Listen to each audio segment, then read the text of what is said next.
Hello and welcome into another edition of Preps to Pros. I'm your host, national recruiting analyst Cooper Patagna with 24/7 Sports, alongside my co-host Andrew Ivins, covering the states of Florida and Georgia. And Drew, we got a loaded show today, but before we get started, you at home, make sure you subscribe to the 24/7 Sports YouTube page. Everything you need in terms of recruiting right there at your fingertips. So before we get started on our show today, just a little reminder of Andrew and I's background, where we've been, what we've done. Andrew's been in the industry for quite some time. Myself, I've been just about all over the place, you can imagine, in the Pac-12 footprint, Big Ten footprint, SEC footprint. But just a little reminder there before we get started on the show. But Drew, let's get right to it, my man. I've been reading the reviews from Monday's show, and everybody said, hey, I'm a little dehydrated. I need some juice. So we're going to give the people what they want. We're going to get started with a little bit of juice here. But a busy weekend shaping up in Central Florida. I think they call it Orange County.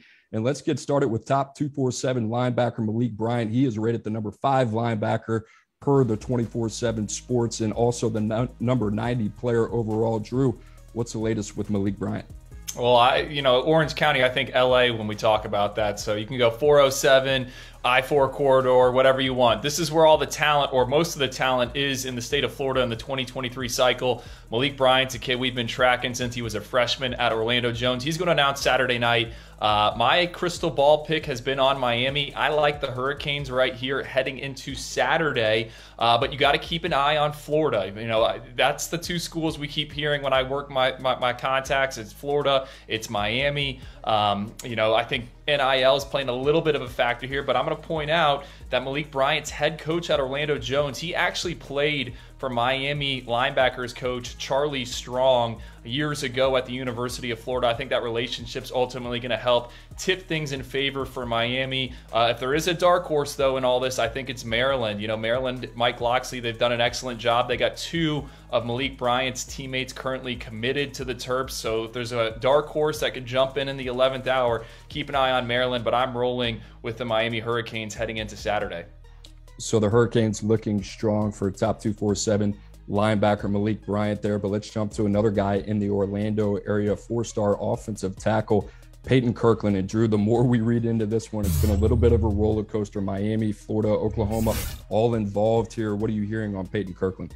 Another guy who's been on the national recruiting scene forever, 2-3 years. He claims over 50 scholarship offers from schools around the country. He's got a top 5, and I think a lot of people think it's Michigan State or Miami, but I want to toss a third school into the mix here, and probably a school that's going to have a lot of people surprised. That'd be the University of Texas. You know, there's a little bit of buzz kind of generating behind the scenes. Kyle Flood, Steve Sarkisian, they were previously recruiting PK, as they call him, Mr. School of Hard Blocks. They were recruiting him to Alabama. They're obviously now at Texas. So if there's one school out of nowhere to keep an eye on, it's Texas right now. But this one could go anywhere, any direction. It's been all over the place throughout the recruiting process. Florida's been in there. Oklahoma's in there. Alabama, like I mentioned before, he worked out for the Crimson Tide in early June. So still a little too early to call. But don't forget about that burnt orange. A lot of kids want to play with Arch Manning these days now that he's headed to Austin. So I think UT is a team to watch out for with Peyton Kirkland heading into his announcement on Saturday.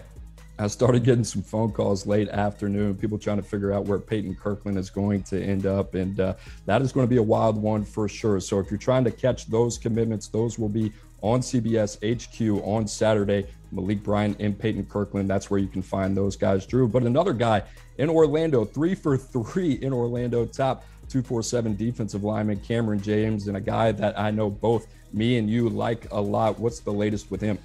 Yeah, I mean, it's crazy. You could drive from Kirkland to James to Bryant all in about 20 minutes to their respective high schools. Cameron James, high upside prospect, guy that me and you really, really like, and someone that doesn't do much of any interviews. And, as I was going through the rankings in the state of Florida, trying to figure out, hey, who are my big fish still out there?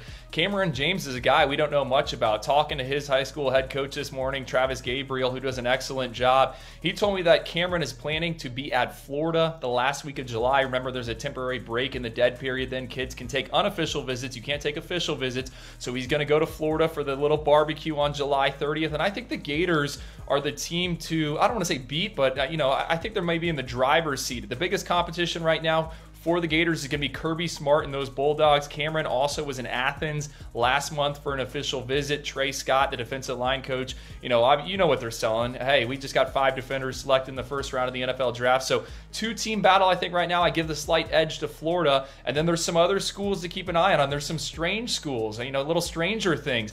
Pittsburgh, Cincinnati, 2 schools that have been involved in this recruitment from the jump. Both those guys develop guys, get them to the NFL. Charlie Partridge, a huge favorite of mine, well plugged into the state of Florida. He's done an excellent job. And then Luke Fickell and that Cincinnati staff are actually the first school that ever hosted Mr. James on a visit. So 2 outside schools involved with a legitimate blue chipper.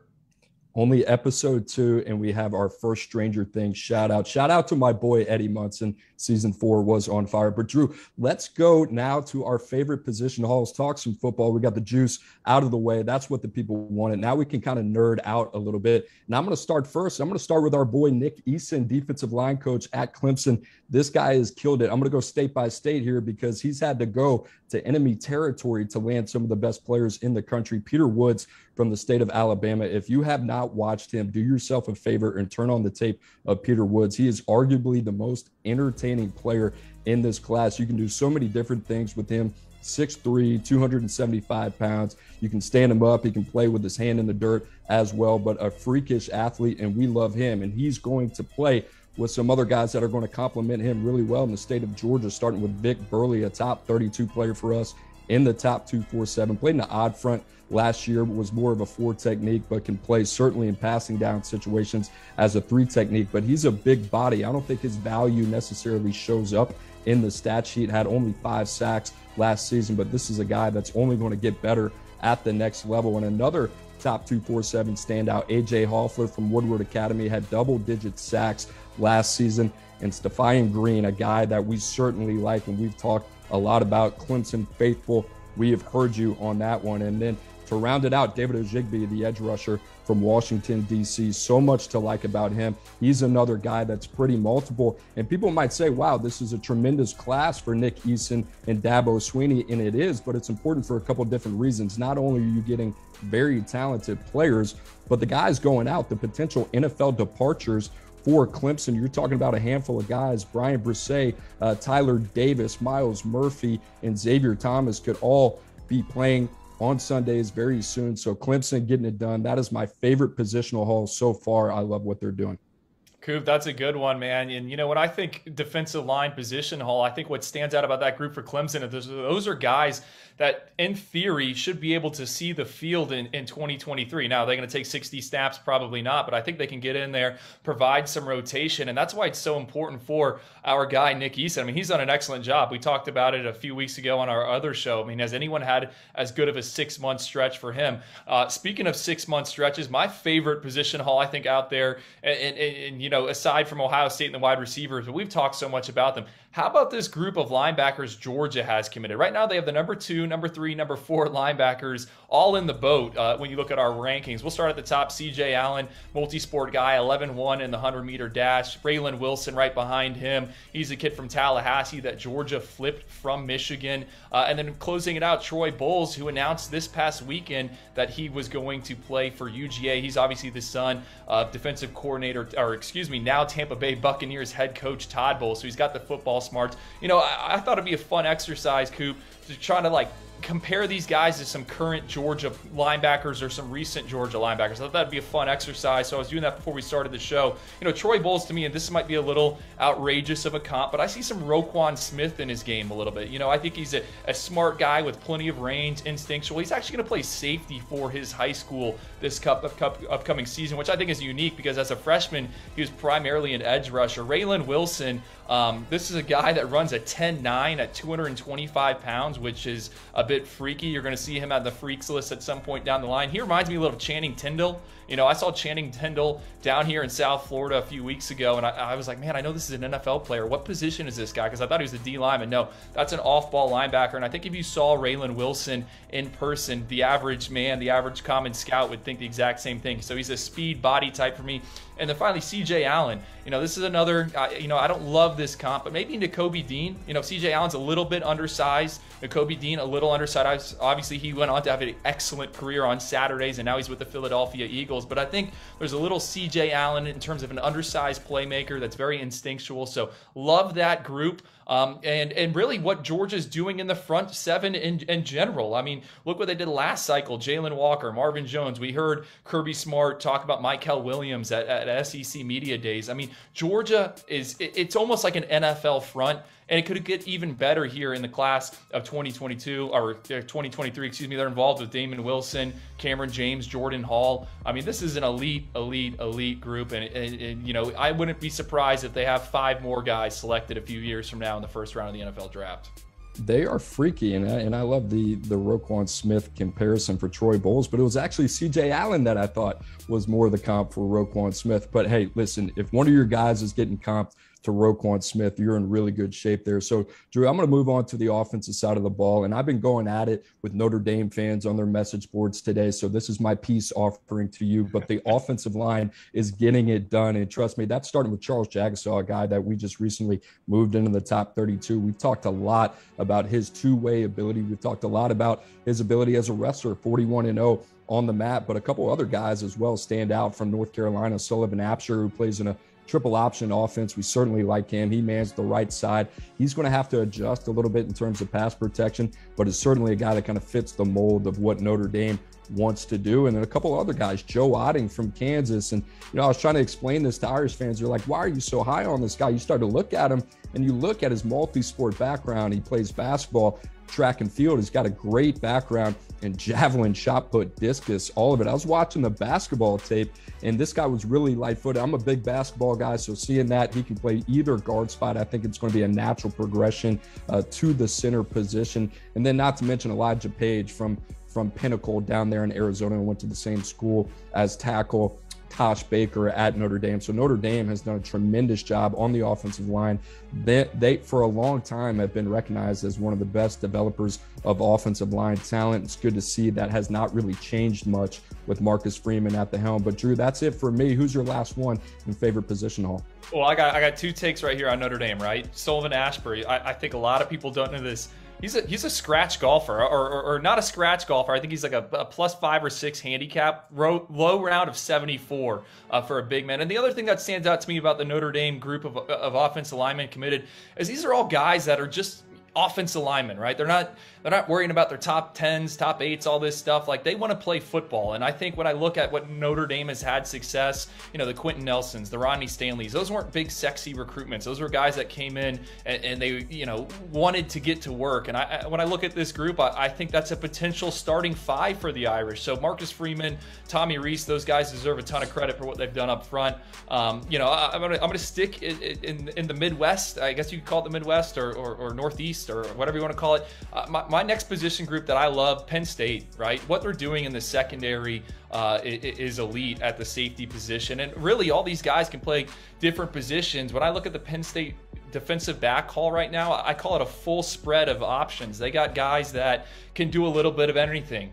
King Mack, top of the list. I think he's one of the most competitive kids in the class of 2023. State champ in the 400-meter dash. Won a state title this past season at St. Thomas Aquinas. I also love the kid that's right next to him in the secondary, Conrad Hussey. And I know, Cooper, you were talking with a former SEC assistant coach over the weekend, and they brought up the fact that Conrad Hussey might be one of his favorite prospects in the state of Florida at all. And I think, it got me thinking, are we a little too low on this kid right now? Or are we too low on him? He's got a sub 11 in the 100-meter dash. I think he can play in the box. I think he can play over the top. You pair that with Elliott Washington, who's a top 247. We haven't listed him as a safety, but he's a corner that Penn State was able to flip from Alabama. And then to top it all off, you got Takari Nelson, who's got 6'3", 200 pounds. He can move around.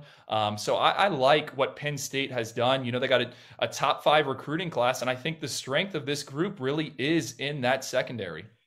3 out of the 5 defensive backs that are pledged to James Franklin in the Penn State Nittany Lions from the state of Florida. Takari Nelson, also from Alabama, not to mention another top 247 pass rusher, Tamarion Parker, a top 50 player there. So the Nittany Lions getting it done in the South. Drew, how much has Manny Diaz, the former head coach of Miami, played a part and really what we've seen, I guess, in Penn State's surge in the state of Florida?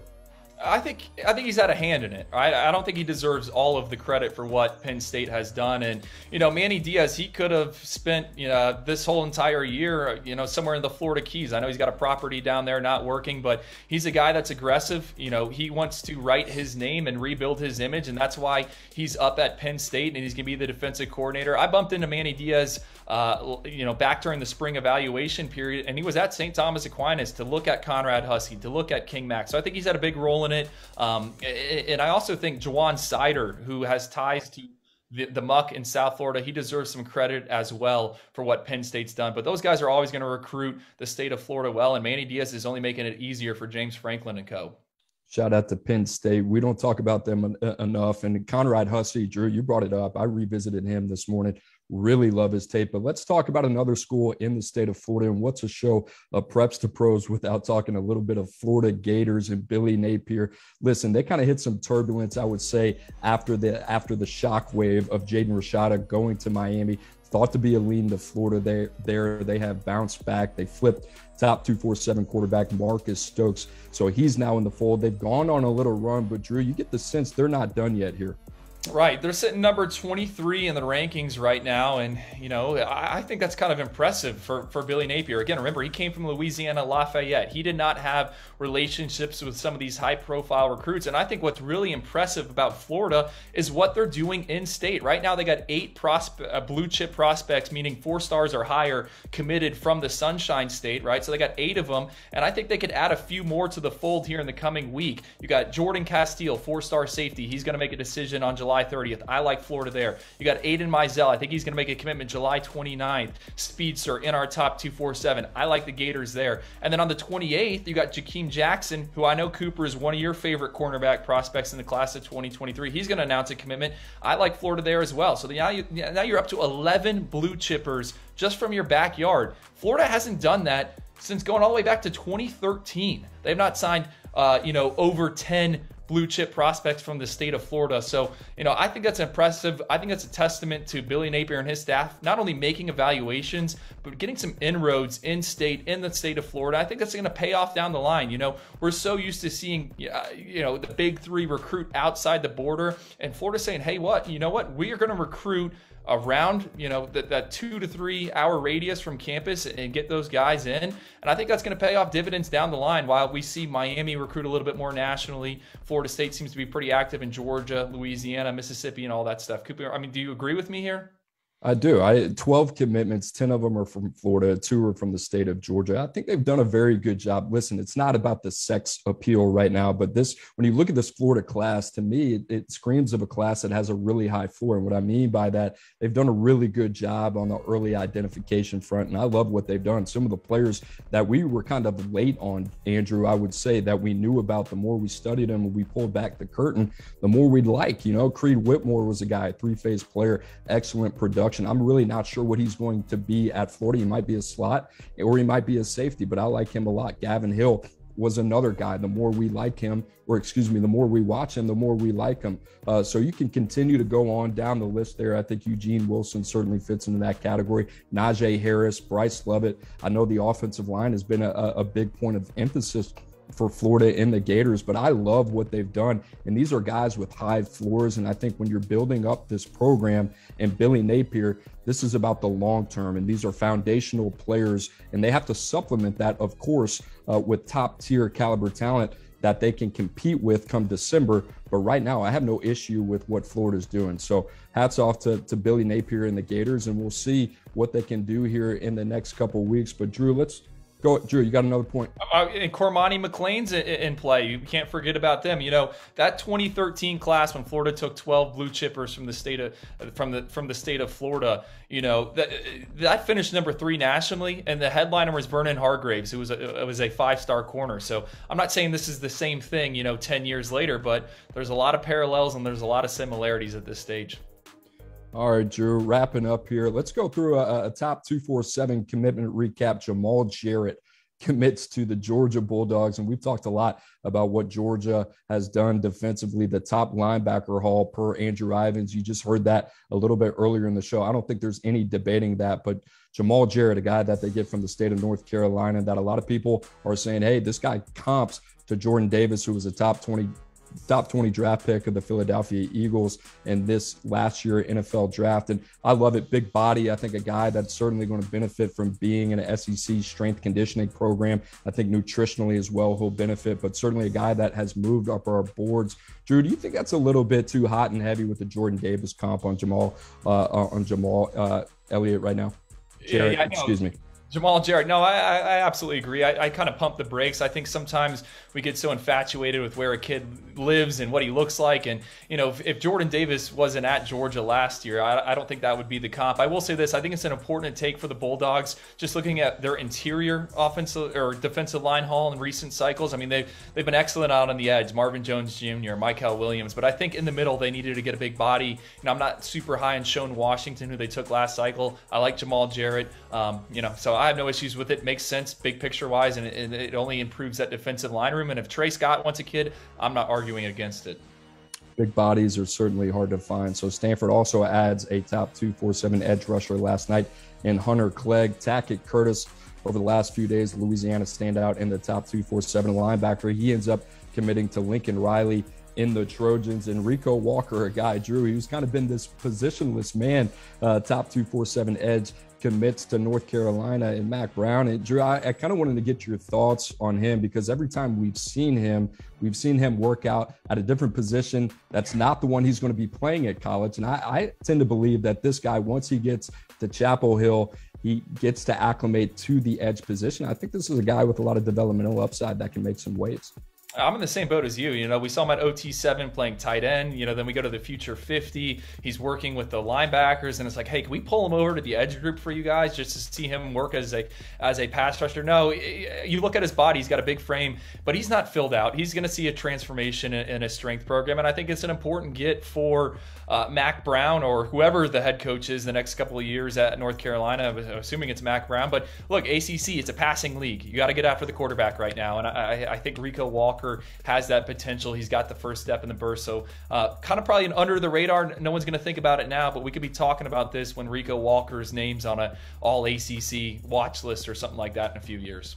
Jabron Harvey, another top 247 edge that North Carolina brought into the fold this cycle as well. Malachi Hamrick from last cycle. So no shortage of pass rushers for Mack Brown and company. Gene Chizik, now the defensive coordinator for the North Carolina Tar Heels. How about that for a little bit of a throwback? But Drew, a couple commitments coming up this weekend. Olaf Olenin, we've talked a lot about him, top 247 offensive lineman. That will be on CBS HQ this Friday. Joe Noel Aguero as well. There's going to be a lot of people interested in that one, a top 32 player in the top 247. That will be this Saturday. So a lot going on in the recruiting world. But producer Jesse, I believe you have some footage you want to show us. So let's get to that before we end today's show.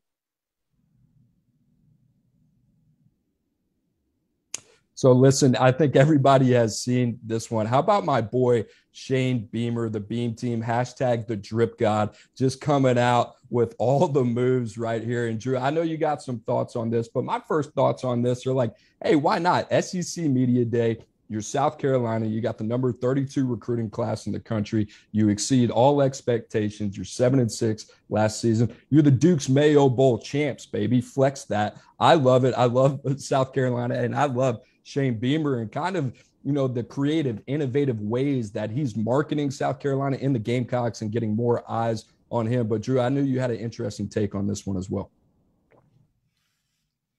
Am I doing this right? I got my hat backwards for Shane Beamer. I couldn't find some pit vipers in time. I try to overnight them. No, I love this. Look, Shane Beamer, I've seen more recruits retweet and like and comment on that video from yesterday than any other video in the past couple, I don't know, 6, 7, 8 months. Maybe it's the kids I follow, but I think Shane Beamer is doing an excellent job of relating to prospects in the South, relating to high-profile prospects, I keep going back to that Grayson Howard recruitment, the top 247 linebacker out of Jacksonville. That's traditionally an area where Florida and Georgia do well. We obviously know Georgia got 3 higher-ranked linebackers, but the fact that Beamer goes and wins him is super impressive. So I love it. I think he's going to do an excellent job, and if they win games this season, it's only going to make it easier for him to attract top talent. And I think on top of that, you got to point to the transfer portal. Goes and gets Spencer Rattler, and I think it's going to be an attractive option. So I'm excited to see what South Carolina is going to do, and hopefully bust those Pitt Vipers out during the season, because I'm all for the backwards hat. Drew, we might see a fine coming down from headquarters right now. They told us no ads. Here's Drew's second episode testing the boundaries with the backwards snapback. But listen, I have no issue with what Shane Beamer is doing, especially you got young Draco. Soulja Boy, tell him, when's the last time you heard of my boy Soulja Boy? Not some bad press for him. Did you see that? I did see that. How about that young Draco? Guys still got the flow, my guy there. But I appreciate everybody joining us today. And like I said, if you're not familiar with the 24/7 Sports YouTube page, everything you need to know from a recruiting standpoint right there at the tip of your fingers. Also, our boys, national recruiting analyst Brandon Huffman, Greg Biggins, they will be doing a mailbag on all West Coast recruiting. That will be on the 24/7 Sports YouTube page right after this. So make sure you tune in, ask some questions. A lot of good stuff happening. Appreciate you guys joining Preps to Pros. We will be back next week, Monday, 2 o'clock Central. We'll see you then.